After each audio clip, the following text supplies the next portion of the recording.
Well, we didn't finish up chapter 7 last time. I wrote myself a note. This class goes from 9:30 to 10:50, right? Okay, so I'm going to try to stay with the time frame and get this done. We stopped at page 231 in chapter 7, talking about the physical development of early childhood 3 to 6 year olds. And it talks about, on page 231, experience-dependent skills. Skills that are learned from their cultural expectations. What cultural expectations, what experience-dependent skills did you acquire from 3 to 6? Surely you have some memories before you went to school in first grade. Was there anything that you learned, any skill you acquired before you went to school? Do you remember your parents saying, you're going to have to know how to do this when you get to school? Any skill they helped you work on before you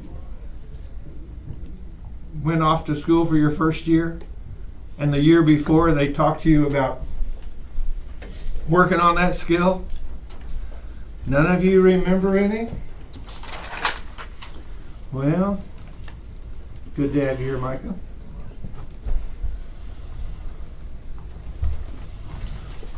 So did your parents teach you anything from at the age of 4 or 5 or 6 before you went to school, Micah? That was an experience-dependent skill talked about on page 231. Did your parents tell you have to learn how to zip up your coat? You don't remember that? Did you have to learn how to tie your shoe before you went to school? You don't remember that either. Do you remember learning to zip up a coat? You say, no, I don't remember learning it. I just know how to do it. Do you remember learning how to tie your shoe? You remember that? Was that an ordeal, or did you just pick it up right away? It's pretty challenging for me. It was pretty challenging for you? I think it was for my older brother too. So what happened, Logan, is I'm watching them teach him how to tie his shoe. And I'm watching him tie his shoe. And so I'm looking at what he's doing, and I'm imitating what he's doing so I can learn a little earlier how to tie my own shoe. I'm 1.5 years behind him. You know what happens if you look in the mirror when you tie your shoe and you mimic what you see in the mirror? You tie your shoe backwards.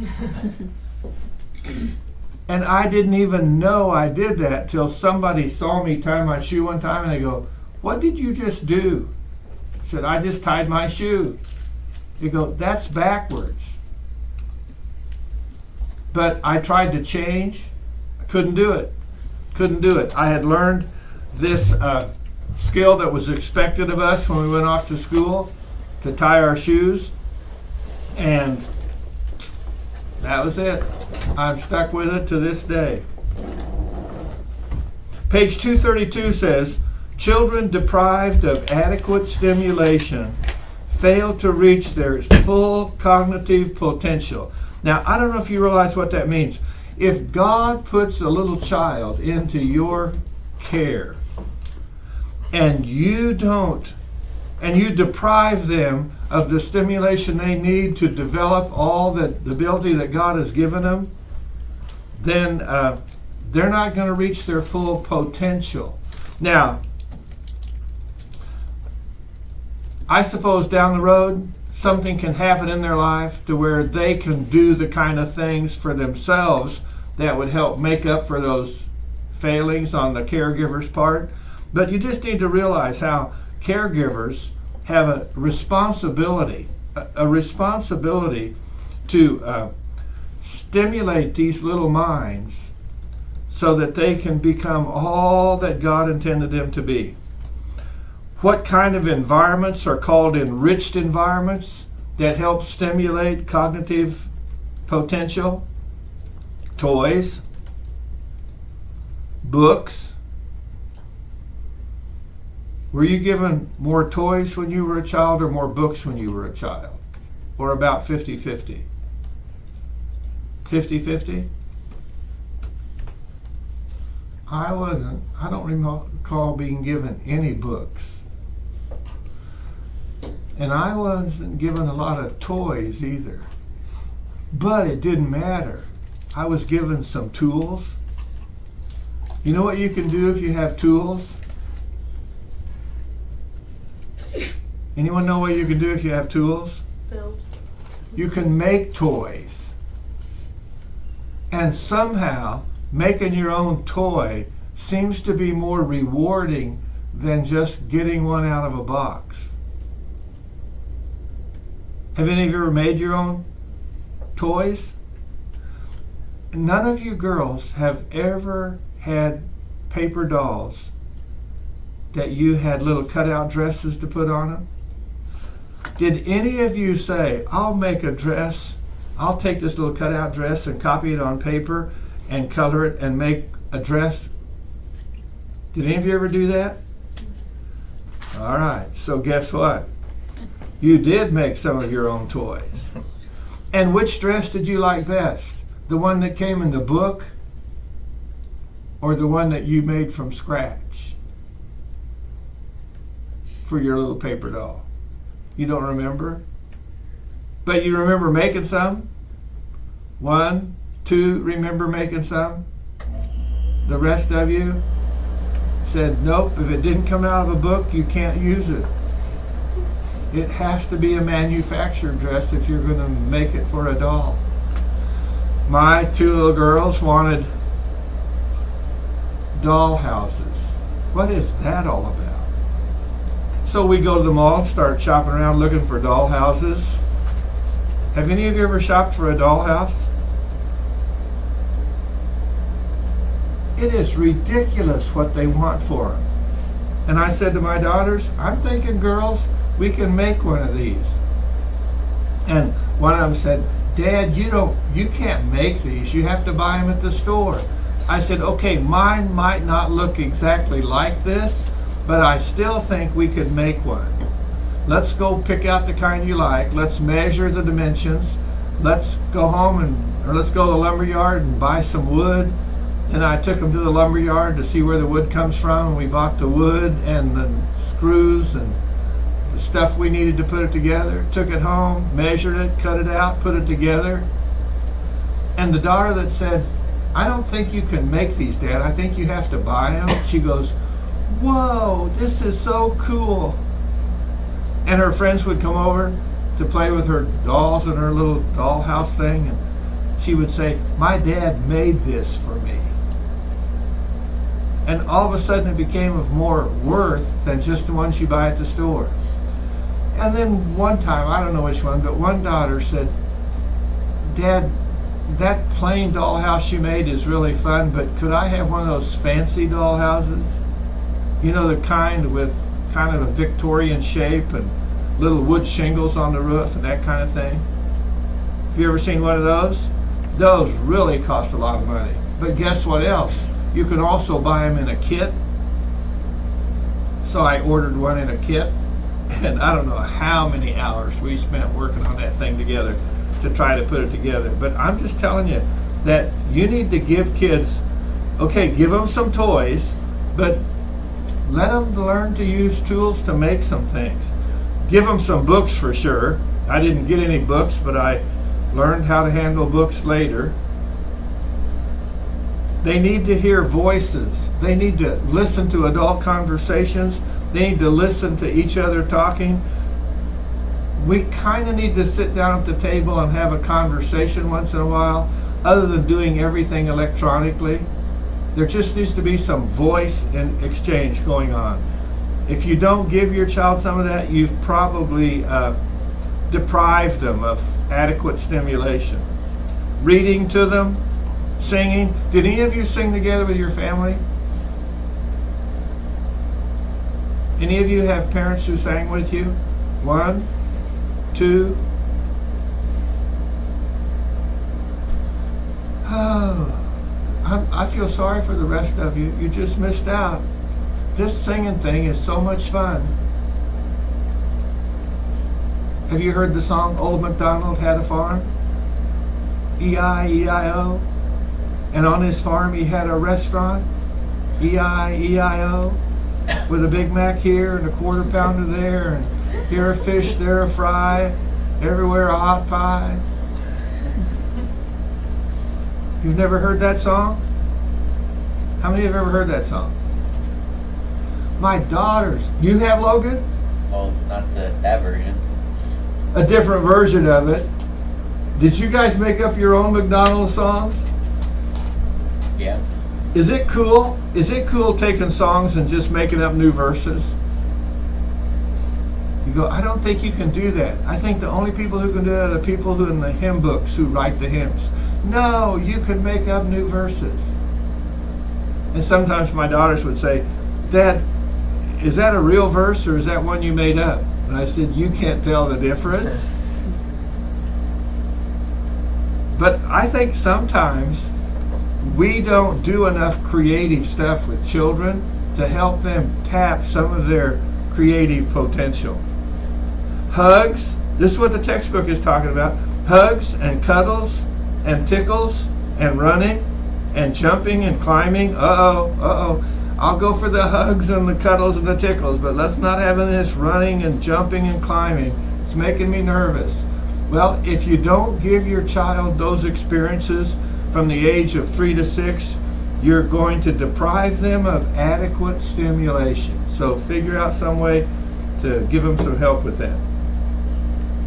Can you think of anything else that you experienced as a child that enriched your life? VeggieTales? Did watching VeggieTales enrich your life? That talking cucumber just breaks me up.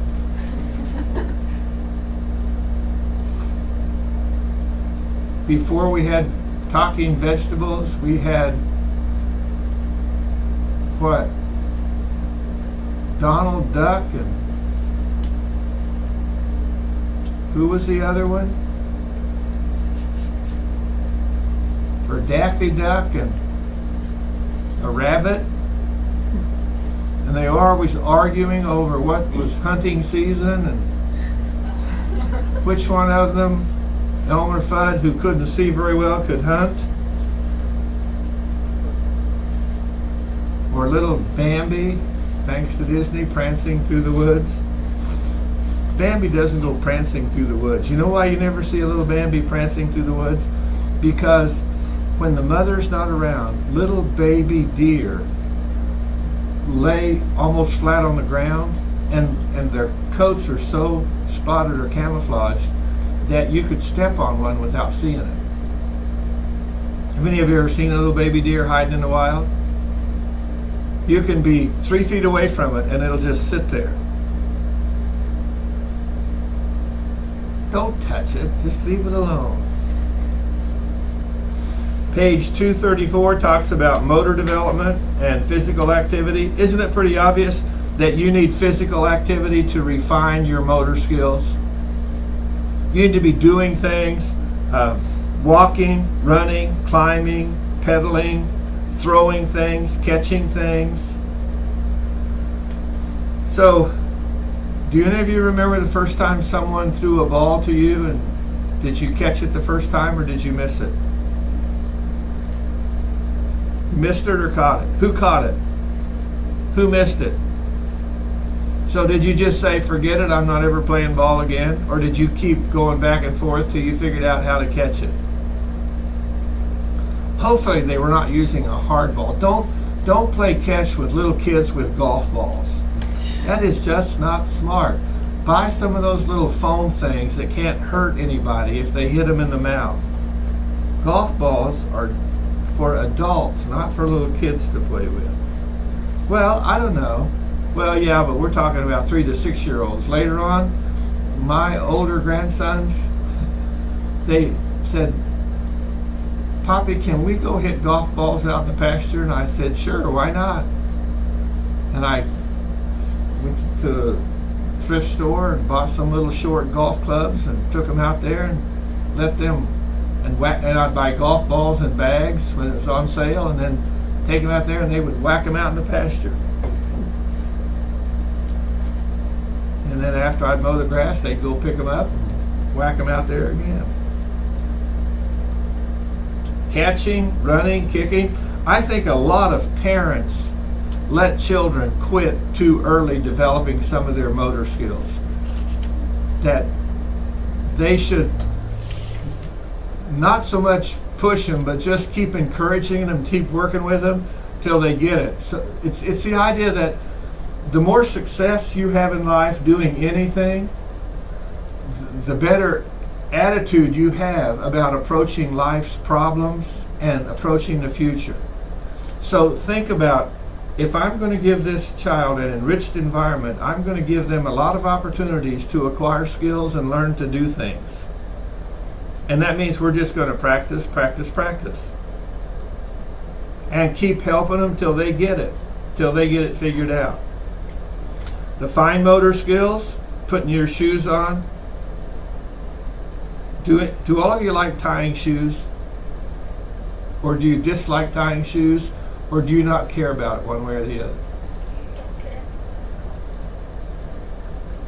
Who doesn't care?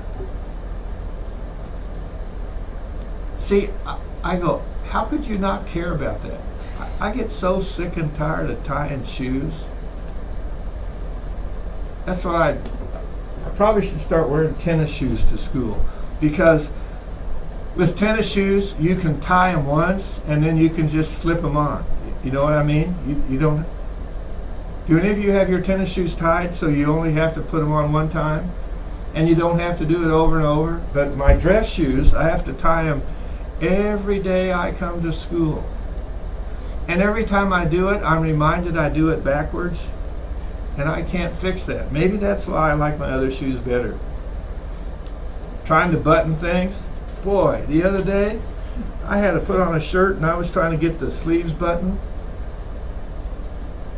Anyone ever have a button that wouldn't go through the hole for some reason? Does that frustrate you as much as it does me? Or do you just go, hey, that's life, deal with it, get over it, don't get so worked up and bent out of shape? And I said, I'm going to fix this shirt. I'll have my wife adjust the button. You know what you can do for shirts that are hard to button? You button them once, and then if your handles slip over it, you don't ever have to button it again. Just take it off and tell her, don't unbutton that when you wash it. That button's going to stay on there for the rest of my life. Washing your hands and your face, brushing your teeth.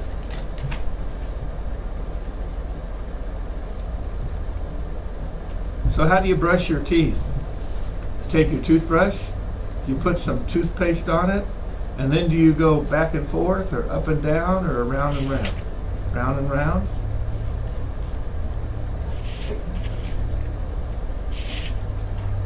You go round and round, I go back and forth. You go up and down? I think. Say, I don't know what I do. What do I do when I brush my teeth? It has to do with what we were taught to do. And one time in this class I said, I just put some toothpaste on there and then I just start going back and forth. And then I go up and down too, but I go back and forth mostly. And my dentist says, that's really not healthy for your gums to do that. You've worn them away and da-da-da-da-da, and now you're going to have dental problems. Well, fine. Why wasn't someone there when I was younger helping me avoid being deprived of adequate stimulation? Why didn't someone stand there and watch me do that and correct me when I was younger so I wouldn't have messed my gums up? I don't know. Brushing your teeth, pouring drinks, using a spoon, lacing your shoes, zippers, pencils, scissors, and other tools. What were you taught to use besides pencils and scissors? Were you taught to use a ruler? Were you taught to use a protractor? Mm-hmm. That little round thing to measure angles? Were you taught to use a compass? has a sharp point on it. That's why we don't have them in school anymore. It's a sharp pointed instrument, and on one end is a sharp point and the other end is a pencil, and it spreads back and forth, and you can stick it in there and draw a circle. Any of you taught to use one of those? 1, 2, you were 3, 4, 5. The rest of you, it was just too dangerous to have those sharp pointed instruments sitting around. Well, they make them now out of plastic with a little rubber tip on them, so they're not quite as dangerous. So what if a child doesn't have any of this help when they're younger and they come to school actually not disabled but without any of these abilities? Well, the federal government says the schools are required to provide services to make up for the little kids who don't get the help they need. So little children who have been abused or neglected are supposed to be given extra help at school to overcome the deficiencies that result from abuse and neglect.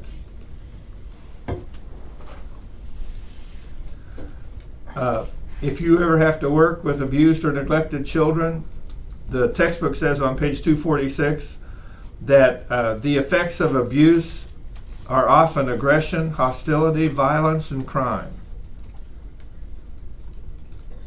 It doesn't mean every criminal or violent or hostile person has been abused, but abused people will usually reflect those kind of behaviors.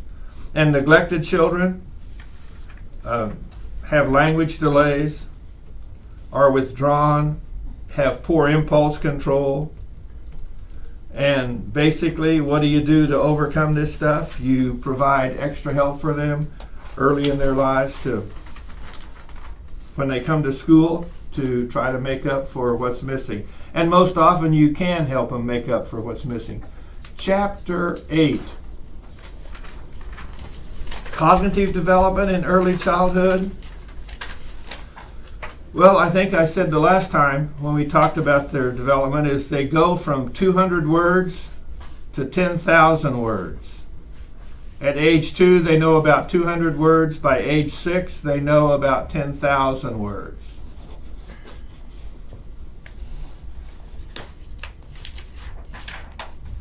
Pre-operational thinking just means they can't do operations yet. They're going to have trouble putting things together. You put 3 little buttons on a table and 4 little buttons on a table, and you operate on them, you push them together, add them together, and you just know by thinking you have 7 little buttons, and they'll have trouble handling that. Just be patient with them. Sometimes when I'm working with a little kid and they say, I don't get it, and I'll just say, don't worry about it. You'll get it next year. A year from now, your mind will be a little more developed and it'll make sense then. But if you try to push too hard when it's just not registering, all you're going to do is frustrate the little kid. So just back off a little bit.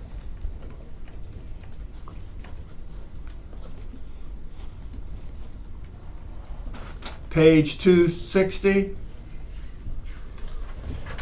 talks about Piaget's influence in education.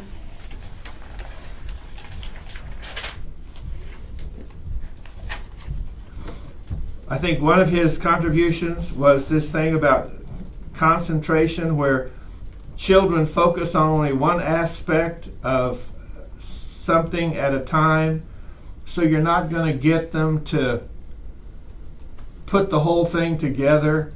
Their minds just take a little while to get there, and you need to be patient with that.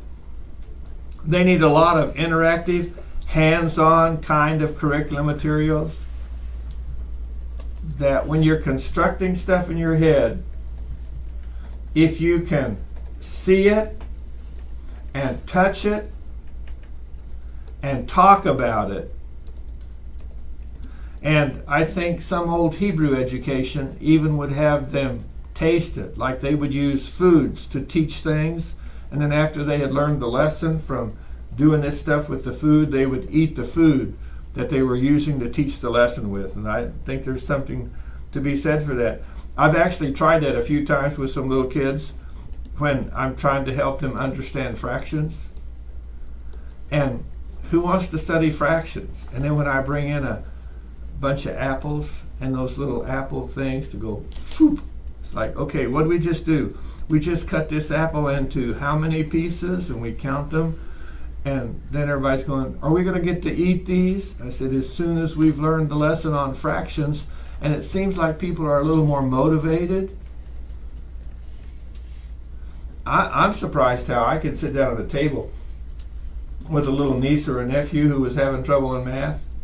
When the parents would call me and say, Tom, you're a math teacher, can you come over and help? And I'd say, sure. And before I went over there, I would buy a little bag of M&Ms. Then when I would get to their house, I would tear the bag open. Have you ever heard M&Ms just clang, clang, clang, clang on a tabletop? It'll make your mouth water just to hear them hit the tabletop. And I would pour those out on the table, and we'd open his book up and start talking about what he was supposed to do, and he didn't know. And I said, well, read that and see if you can figure out what they want you to do. And I'd pick up an M&M and eat it. And he would say, may I have one? I said, as soon as you tell me what you're supposed to do, you can have one. And it was amazing how his level of concentration, his focus, his willingness, and his dad was sitting there watching me do this, and he goes, wow, I never knew a bag of M&Ms could be so powerful. Because his only approach was, son, sit down and get your work done. And he said, I don't know what to do. He said, well, I can't help you. I'm not any good at math. Let's call your Uncle Tom. So they called Uncle Tom, and he came over. And you know what? This little guy from grade school, that I helped him turn a corner on figuring out how to do math, I only helped him for 1 year of his life. And he's a grown man living out in Maryland. And every time we go out there and I see him, he goes, Uncle Tom, you're the reason I have a successful business today. Now, out of all the things that's happened in life, I know what I did during that one little grade school year isn't the difference between his having a business and running a successful business or not having one. But what happened is in his head, he turned a corner. You understand what I'm talking about? And if I was the guy who was there helping him turn that corner, then he'll appreciate me for the rest of his life, and he'll give me a lot of credit that I don't really deserve. That's why you want to take all the math you can here at Calvary and learn how to help little children with mathematics. Because what it amounts to in America, we have a culture with a world full of, with a whole bunch of teachers who didn't have good math teachers, so they don't know math very well, and so they can't teach math very well, and it just perpetuates this problem to where if you just become proficient in math, at least proficient enough to help little children figure it out, then you can become a key factor in helping little children become all that God wants them to be. And a lot of it has to do with just giving them hands-on stuff, learning how to talk about it, do your thinking out loud, look at what you're supposed to do, and draw pictures of it, and make little models of it, and just give them a lot of hands-on kind of experience. Schema are the things that we build in our heads. Assimilation is when we take in new information. Accommodation is taking our old information and making allowances for something different. See, I think from growing up on a farm, I have a schema in my head for cars, trucks, pickups, and semi-trailers. Do all of you have categories for those in your heads? Cars, trucks, pickups, and semi-trailers. What's the difference between a truck and a pickup? There you go. What's the difference between a truck and a pickup? A pickup has 4 wheels like a car. It has a little bed on the back that you can haul stuff in, but a truck will have duals on the back with a big bed to haul more stuff. It's kind of halfway between a pickup and a semi-trailer. You know what we just did over here? This is so cool. We just did some accommodation, didn't we? Isn't that what he calls that? Or assimilation. You either have a new category or you just took one of your categories and accommodated it to have something new. All because you ask a question. That to me is so cool that our minds have that capacity. Now, see what's going on here is the rest of the people in this room don't even care about those categories. Okay, do you have some categories of machines that you ride in to go from point A to point B? Mine are the same as yours. Yours are the same as mine? I grew up on a farm. So What? I grew up on a farm. So you have the same one? Yeah. Even though we were years apart growing up on the farm, we still have the same schemas. Isn't that interesting? That it just permeates time. My grandfather had a schema that I didn't have. A horse and buggy. I mean, I know what that is. I have a schema for it, but it's not one of these things that's part of what I think every day about how to get around and haul stuff around. Do any of you have a schema that I didn't mention? Cars, pickups, trucks, and semi-trailers?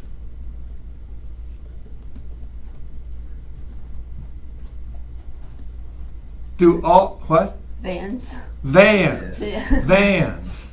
Yeah, see, and I didn't have a van. I have one now. I added that one when vans came along. And when you say van, there it is. There's a picture in my head. It's not a car. It's not a truck. It's not a pickup. It's not a semi-trailer. It's a van. So I've got another one that I added later in life, and it's just as valuable as others. Those others just came from my childhood. Do all the rest of you have a van? Anyone have another category besides those 5? Or whatever you have in your head? You have vans, cars, anything else? Maybe a bus. Yeah. A bike? A bus. A bus? A bus. Yeah. A bus. How come I didn't think of that? Why didn't I put that up there with... Well, I'm thinking of things I drive to get around. Well, I could drive a bus. Well, I did drive a bus once. I don't know why I didn't have bus up there on the front of the screen. Yes? Jeeps are separate to me. What? A Jeep? A Jeep Yeah. is separate from all those others? Yeah. When I see one, yeah, for sure. It doesn't fit in any of those categories. No, I don't think so. Now, when you say Jeep, here's what pops into my head. One of those things that they built to use during the war, that after the war, you could buy them for $200 and they would drive anywhere. Is that what you're thinking? That's exactly what I'm talking about. Because now there's a whole industry built around that thing called a Jeep. And it looks like some of those weren't made to go everywhere. They're almost like a...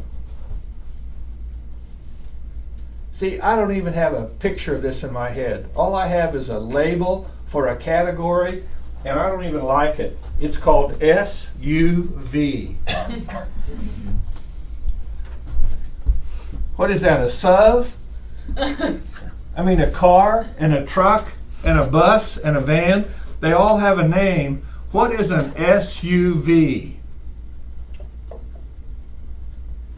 Why do they just use the letters for it? Who thought that up?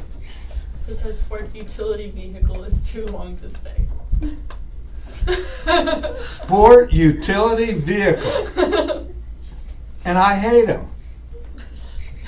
It's like, why? Because they don't fit in any of my categories. They don't fit in any of my schemas. And I don't mind having a separate schema for Jeep. But why not a separate schema for SUV? Give me a name for it. SUV. Call them SUVs or something. But it's like, no. And what are they good for anyway? Okay, I guess they look sporty, right? Big deal. Utility? I don't think there's much utility there. Right. You want some utility, get a pickup. It's a vehicle, all right. So, but see, just because I have trouble fitting it in, if I can't fit it in, I just don't like it. It's pretty sad. And the SUV throws me off balance.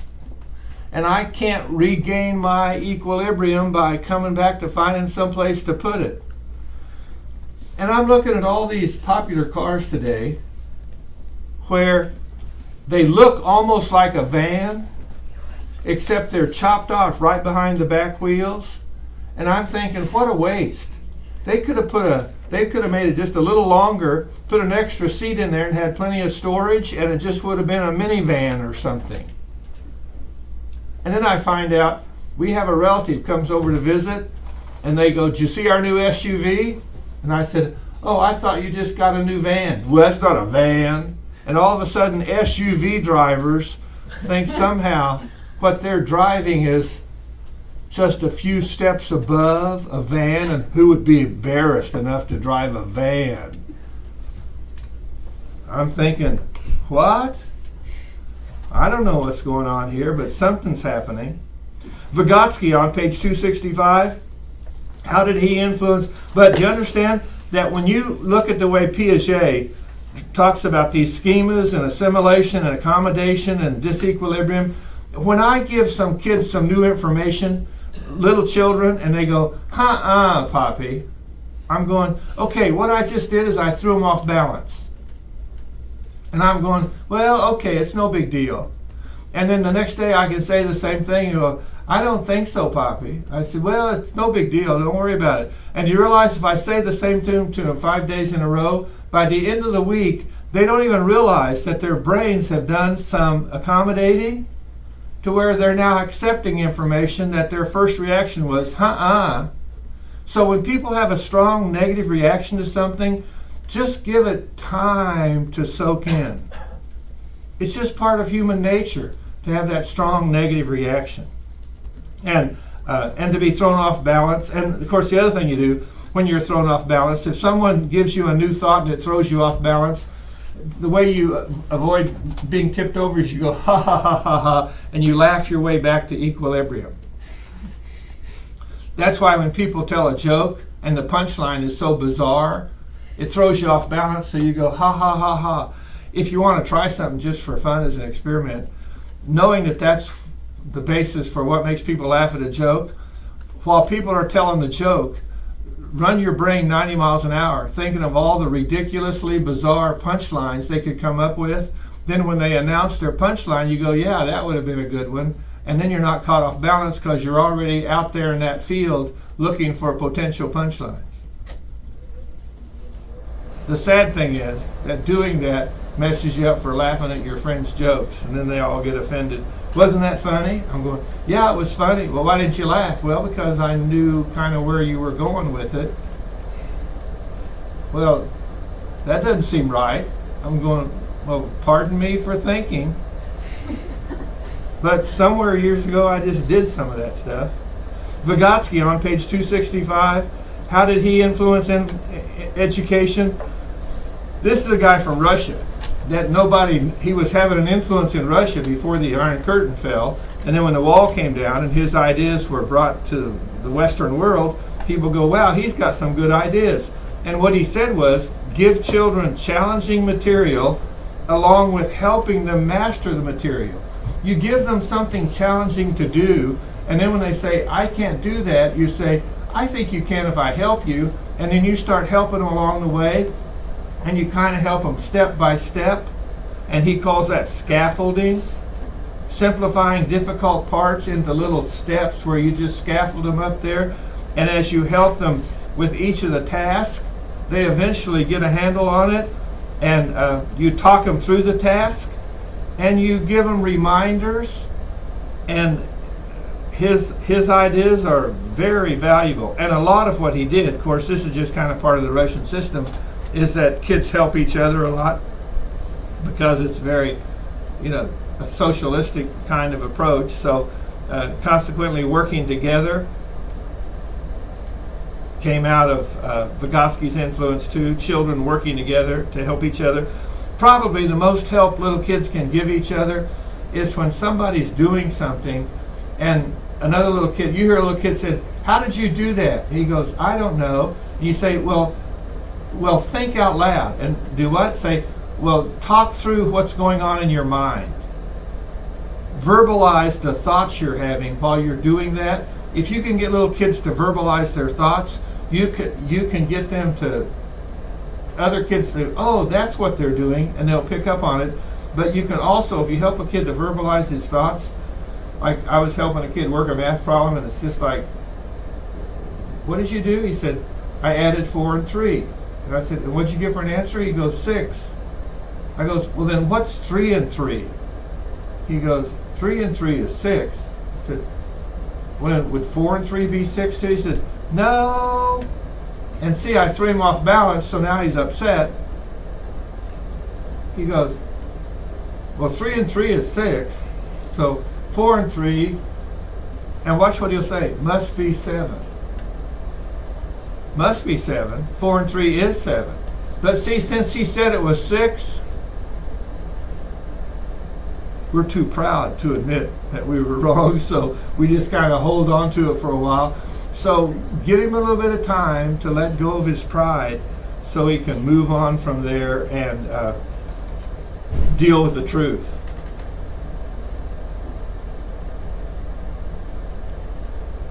Information processing on page 270. The information processing system. How has it influenced education? By helping us realize that we need to teach kids speed and accuracy. Did any of you have, when you were younger, little what did they call them? Addition drills, where they gave you a sheet of paper with addition problems and gave you so many seconds to get it, as many filled out as you could? How many enjoyed doing those?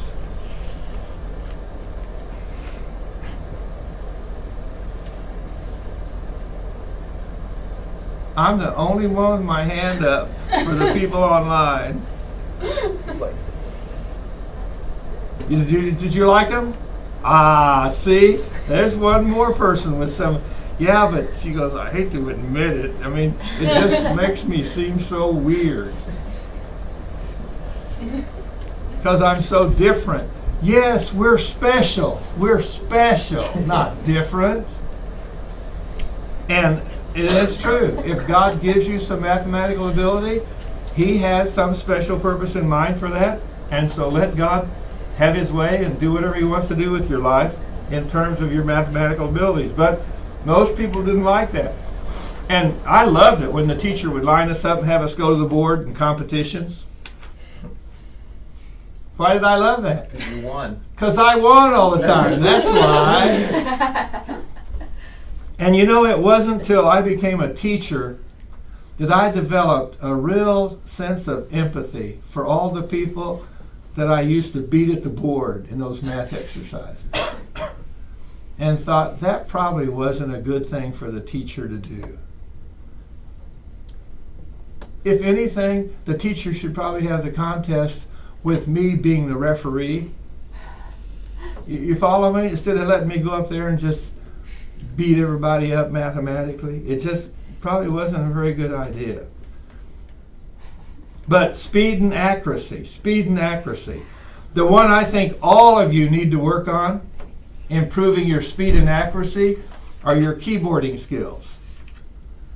Have all of you reached a place in your keyboarding skills where you can sit down at a keyboard and you can start typing a report, telling a story of something that happened in your life, And as fast as you can think, the words appear on the screen because your fingers move that fast.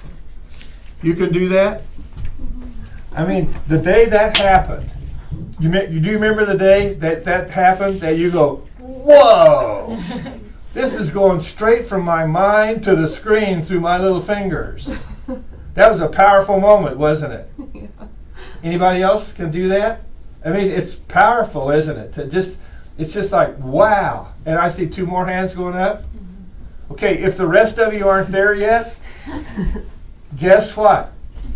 You can go to the internet and find programs on improving your keyboarding skills. That's all it is. It's just a little program, and it'll give you a test, and you'll look at the screen, and then they'll tell you to keep your eyes on the screen and look at what pops up there, and put your hands on the home keys and just start hitting the buttons as fast as you can. And then where you make a mistake, this is so funny. These new programs are amazing. That it'll, in the area where you keep hitting the wrong key, it'll generate more practice problems to where it'll wear that finger out. Your finger will start hurting after a while because you'll have to take a break. But if you just keep working at those practice skills, it'll improve your keyboarding skills, and eventually you'll be sitting there one day going, whoa, it's going right from my head onto the screen.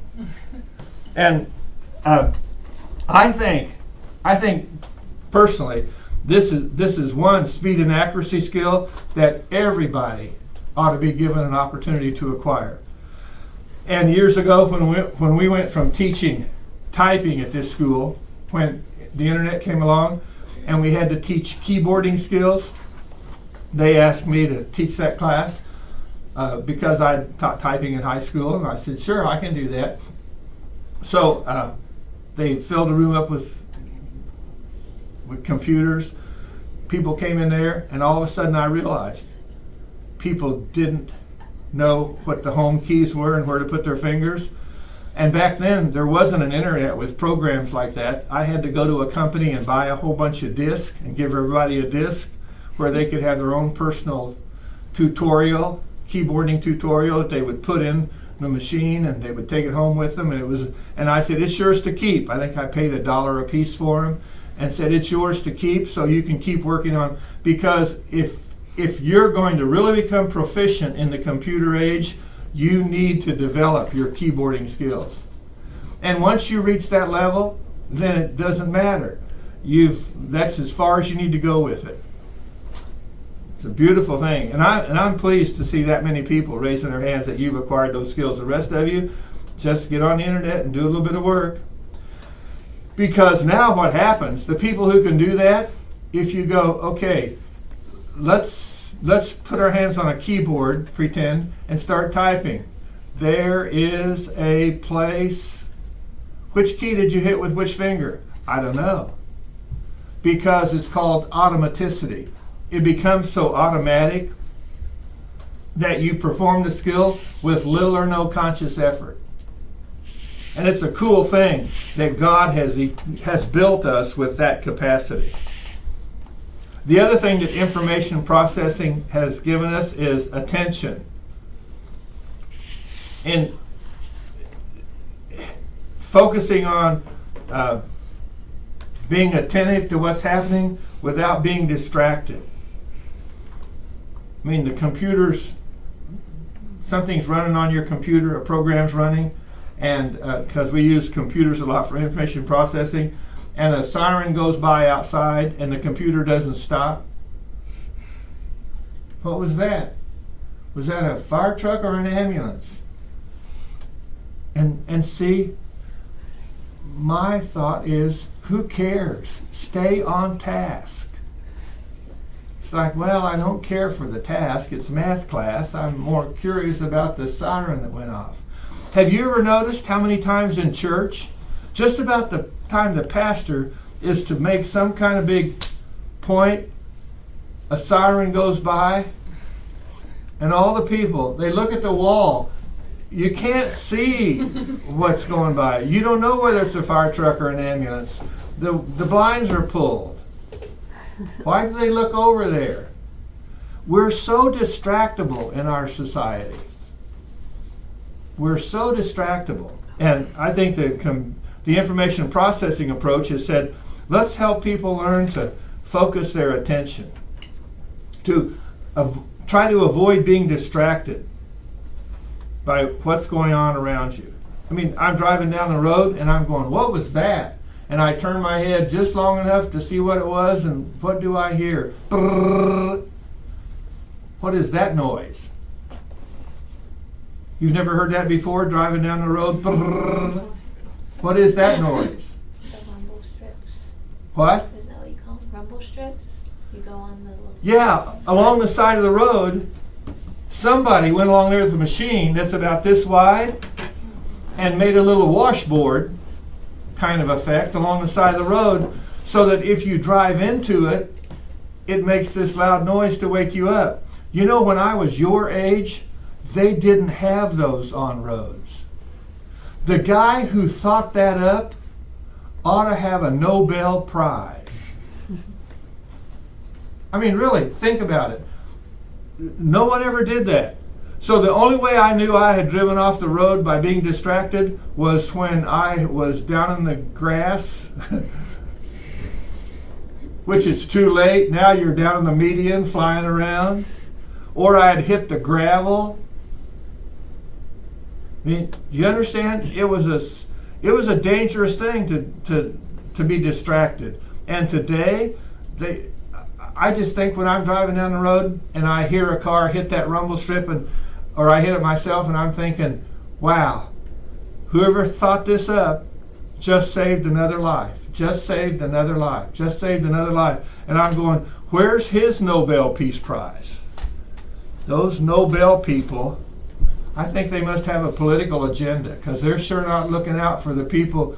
Because the people who have made the greatest contribution to transportation in America in the 21st century, because back in the 20th century they didn't have them, was the guy who invented the rumble strip to put along the highway to jar us back to paying attention to what we're supposed to be doing. Keep your hands on the wheel, your eyes on the road. If the phone rings and you feel like you have to answer it, pull off. Say, well, by then they'll have hung up. Yes, but check to see your missed calls and then call them back. But don't drive. Now, they've made it easier, haven't they now? Where I don't have to, if the phone rings, I just push a little button on the steering wheel and start talking to people. Guess what talking to people on the phone is? What category of stuff that is while I'm driving down the road and talking to my wife about what she wants from the grocery store before I come home. Oh, she has a list. I better get a pencil. I better get a paper. Distraction. That's what it is. It's distraction. It's not as dangerous of a distraction as the other is, but it can be. And sometimes I've said to Nina, you know, I'm on the interstate here. I'm on 71 highway. When I get to the grocery store, I'll call you back before I go in and write this stuff down.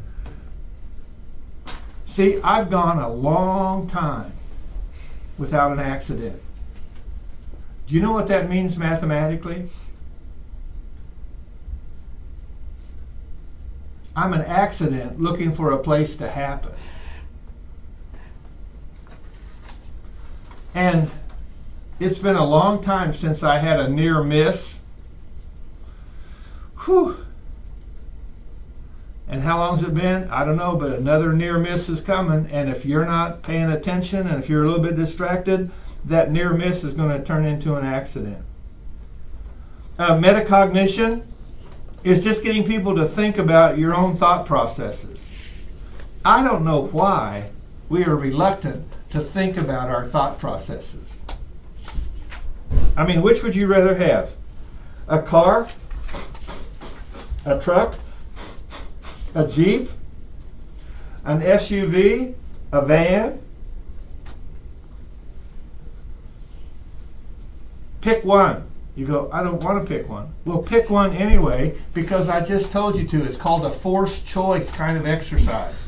So, of all the modes of transportation, which one would you rather have? On the count of three, say it out loud. 1, 2, 3. Okay, I heard car. How many said car? 2? Decide. What? I can't decide. Well, you have to decide. Okay. So while these people are talking, you make a I have a decision. question though. Is it in the city or like It back in rural? it can be anything. It can be anything. You just have to pick something. I have 2 cars. Okay, what else? Okay, I'm going to do it again. 1, you guys don't have to say anything now. The rest of you have to say something on the count of 3. 1, 2, 3. Car. Okay, did somebody else say car again? 1, 2. Okay, what did you say, Lydia? A truck. A truck. How many said truck? Yeah. Just you, Lydia. Okay. What did the rest of you say? I said a Jeep. A Jeep. Car. A car. I said a bus. A bus. Now, see what you did? By choosing a bus, you threw everybody off balance. And they laughed to regain their equilibrium. So I have to start with you to do a little metacognition here. Why did you choose a bus? Because then I can hold as many people as I want to take with me. Like the seats, there's so many seats you can just have a ton of people in your car. And if I had a bus, I could take as many people as I want Mm-hmm. to go any place I want to go. And if I didn't have people, I could take the seats out and turn it into a motorhome. Yeah. And if I couldn't afford a house, I could live in it and just park it wherever I'm going. Wow, now that's some real thinking, isn't it? And see, the rest of them laughed at you. What do they know? They'll probably all be buying buses down the road. That's right. Okay, who said Jeep? Because what was going on in your head? I just like them. You just like them. So I just picked something I liked. Truck. Lydia, why'd you say truck? Must be cool, I guess. Because I think trucks are cool. Well, that tells you something about Lydia, doesn't it? What? Yeah, because she thinks trucks are cool. Okay, did the rest of you say cars?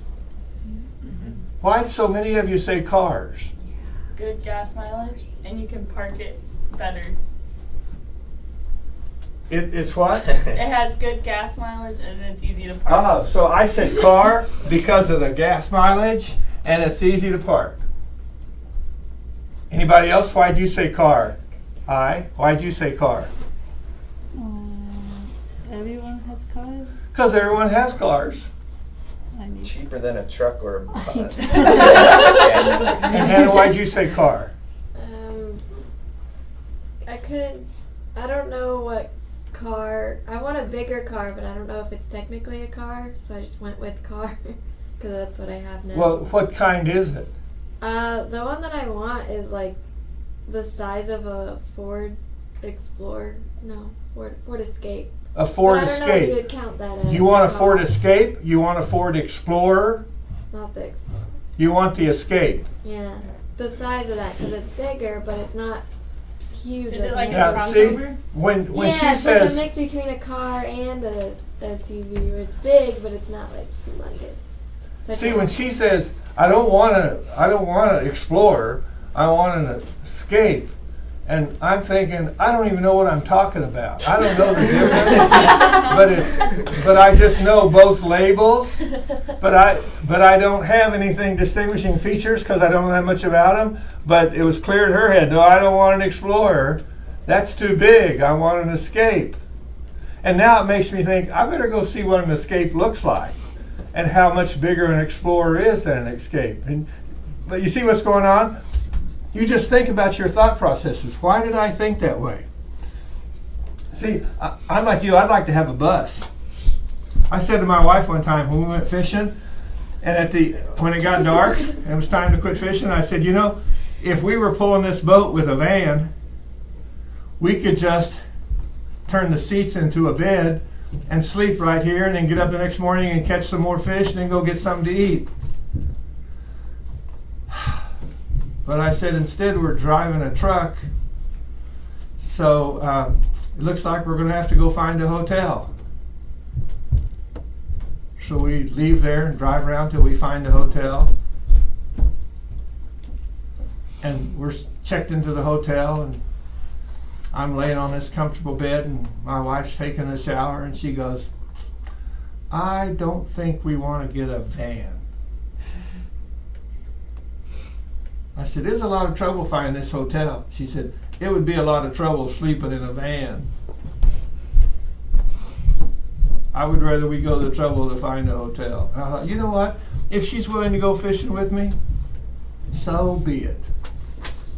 One time a guy said, wow, I wish my wife would go fishing with me. And I said, guess what we do on the way home from our fishing trip? And he said, what? I said, we stop at all the Walmarts and look for bargains in the clearance section. He goes, what a way to ruin a good fishing trip. I said, you can't have it both ways, buddy. If you want your wife to go with you, you have to do a little bit of what she wants to on the way home. One time I'm in the grocery store, and a lady says, I wish my husband would buy groceries. I said, my wife's home mowing the grass. What do you do when you get home? They go, what? My wife and I just talked about this stuff and decided I'm the math person, and she doesn't like to make those decisions. She'd rather give me a list and I go to the store and do the shopping. And she thinks the grass needs a haircut before it's even long enough to do anything. So I get her a little self-propelled lawnmower, and she can just putter around the yard and mow the grass when it doesn't need to be mowed. I'm a farmer. You know when the grass needs to be mowed? When it's tall enough to bale it and sell it or save it for the winter to feed it to the livestock. That's when the grass needs to be mowed. And Nina says, Tom, you're a farmer, but you're living in the city. I said, yeah, well, city folks need to figure it out. I mean, why would you put fertilizer on grass to make it grow faster when you don't like to mow it anyway? Starve the stuff out. If you're not going to bale it and make money with it, what's the point? Page 273 talks about differentiating your own beliefs from other people's beliefs. Did you know that 5-year-olds believe that two people who are looking at the same picture will have the same thoughts about the picture? Do you know better than that now? I mean, a 5-year-old looking out the window, and I say, what do you see? And whatever he sees, he thinks everybody else in the room is seeing the same thing. And if I say to you, look out the window and tell me what you see, when you look out that window, what is it that seems to catch your attention more than anything else? All the cars in the lot. All the cars in the lot up on the hill? Anybody else? What caught your attention more than anything else? The grass that's waving around over there. The grass that's waving around because of all the wind blowing? Anybody else? You don't want to tell us what caught your attention. It's too personal. You're asking for my inner thoughts. Yes, I am. And do you understand that we probably all saw something a little different looking out there that caught our attention? You say, yeah, we understand that as adults. You know what I'm thinking? That I'm thinking little 5-year-olds can't figure this out. Here we are in a college classroom, and you've got it figured out. And all the old people in Washington who are supposed to be running our country are acting like 5-year-olds. You know what I'm talking about? They expect everybody to have the very same viewpoint they do. And if you don't have my viewpoint, then you're not a real person with a real point of view. Because only my point of view is what's valuable. I'm thinking, get over it, people. Grow up. Become a little more adult in your behavior. It's sad. Talking to children about mental states such as their desires, their emotions, their thinking, their knowing, their memory. We just need to do that with little kids. We need to get them to start talking about this stuff earlier in life so they're not so reluctant when they come to my human growth class and I want them to share their thoughts a little bit. Just like, hey, just be transparent about it. It's no big deal. It's who we are. It's the way we think. It's how we feel.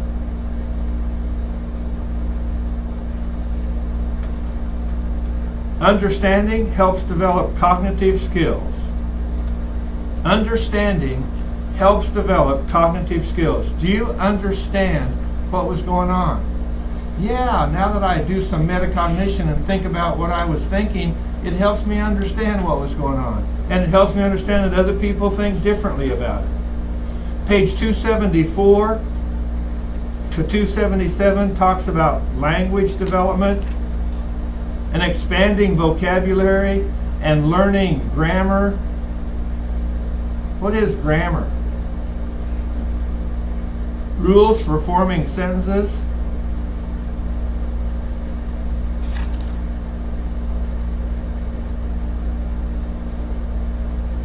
Nina fixes me a bowl of soup, and I say, Nina, that is real good soup.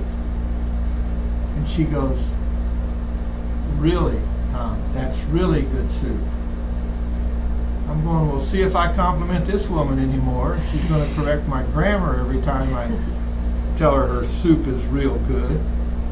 Really good is the word, really good. Where does this come from? She's a grammarian. And you know something? When I was helping her, when I was talking to her about some higher mathematics one time, she had the nerve to say to me, I have no idea what you're talking about, Tom, and I don't even care. So guess what I should say to her when she brings up her rules of grammar? I have no idea what you're talking about. And what's the next thing I say? Logan, what do I say? I don't care. And I don't even care. She goes, Tom, you have a PhD. You should talk like a person with a PhD.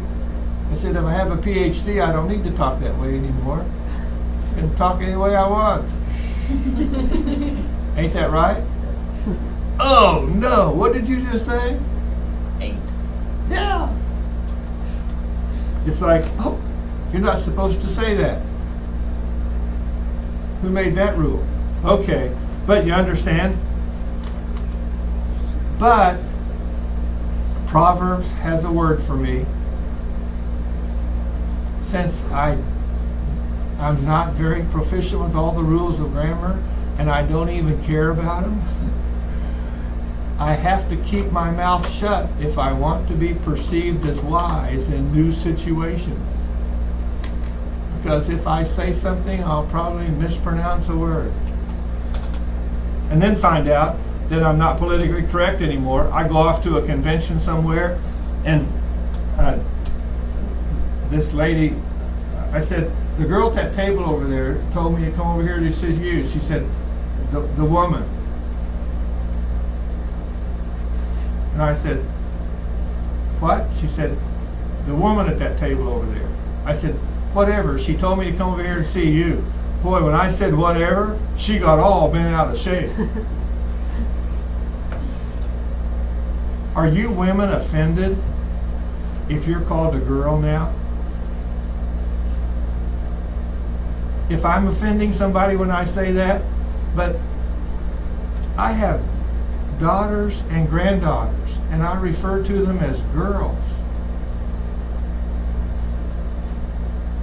It's kind of a term of endearment. What? Or if it's just a convention, it's like, nope, it's demeaning.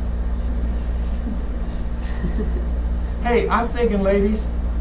Okay, ladies, see, why would you insist on being called a whoa man? I thought it was the man thing that we were trying to get away from. Of all the labels could be used for the other half of the human race, why would you want the whoa man label?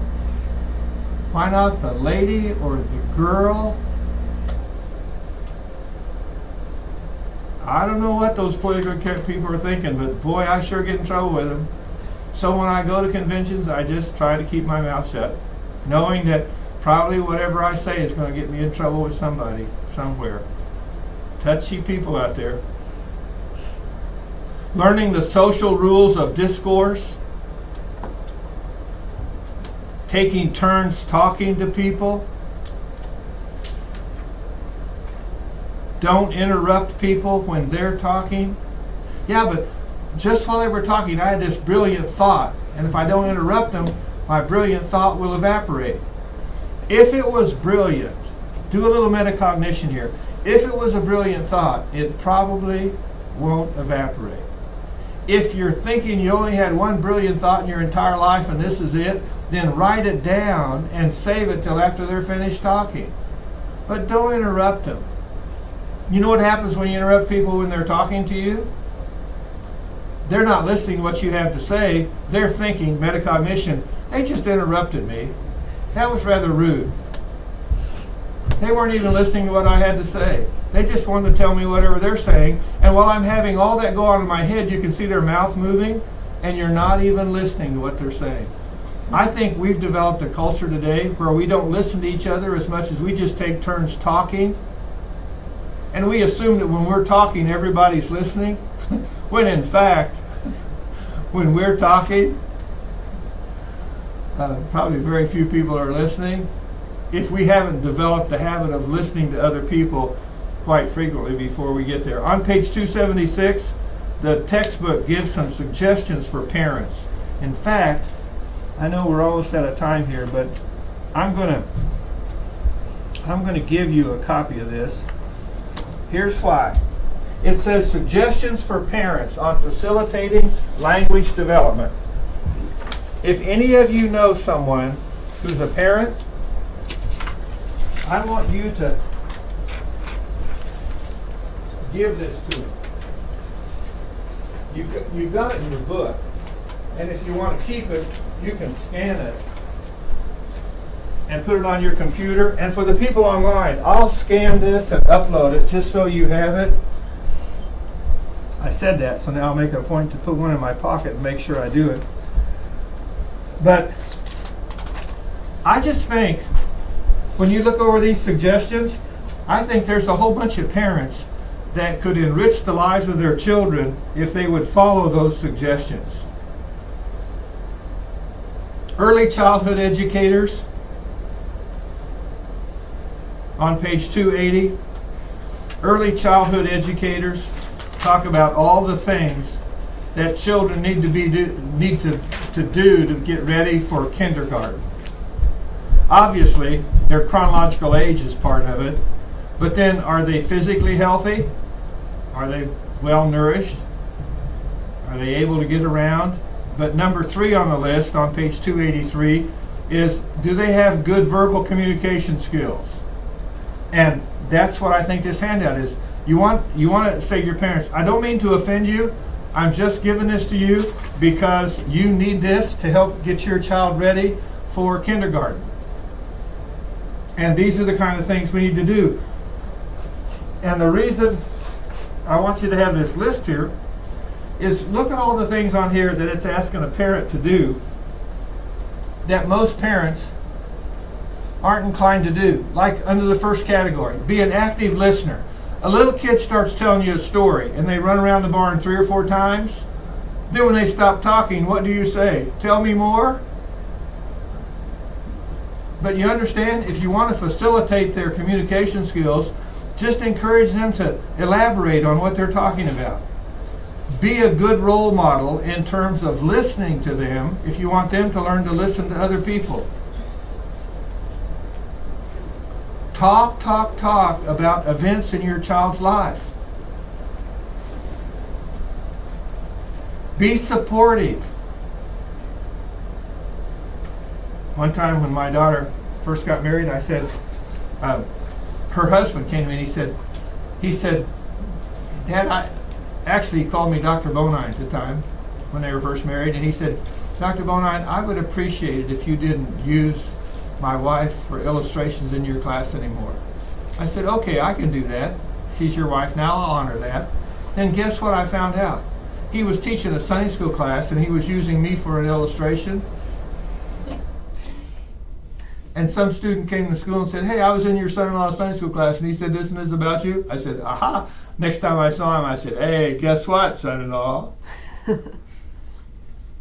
You see how important it is to use personal illustrations when you're trying to illustrate a point? He said, yes, I do. I said, so that's why I use my daughters. No offense to you, but if you're, and I said, and you're welcome to use me, and you're welcome to use my daughter, and I'm going to start using her for illustrations again. The one thing I did stop doing was naming them by name. So now I have 2 daughters, so they have to guess which one it is. And then when I talk about my granddaughters, they have to guess which one I'm talking about too, which usually people who know the family can figure it out. But just learn to talk about events in people's lives and get people to be willing to talk about it and be supportive of what people are doing. And read to your children. Just let them hear you reading out loud. Have the tools of written communication available. What is that? Crayons, marking pencil, paper, and encourage them to use them. Before our children could write words, I said, no, but you can communicate by drawing pictures and then play sound and word games. So many good suggestions that parents ought to be doing. Okay, what else? You know what else the preschool people are looking for? Not only good verbal communication skills, but some social skills. So teach your kids how to get along with other people. They also want to know if they can follow procedures and rules. They also want to know if they've developed some self-control and the ability to focus their attention. And guess what? Parents go, well, do they know the alphabet or how to count? Hey, they'll teach them that in kindergarten. Teach them how to be social, to be ready to follow the teacher's directions, and then they can give them all the skills they need. Okay. You're out of here? At least you ought to be. It's time to go. And I'll put my marker in here for Chapter 9.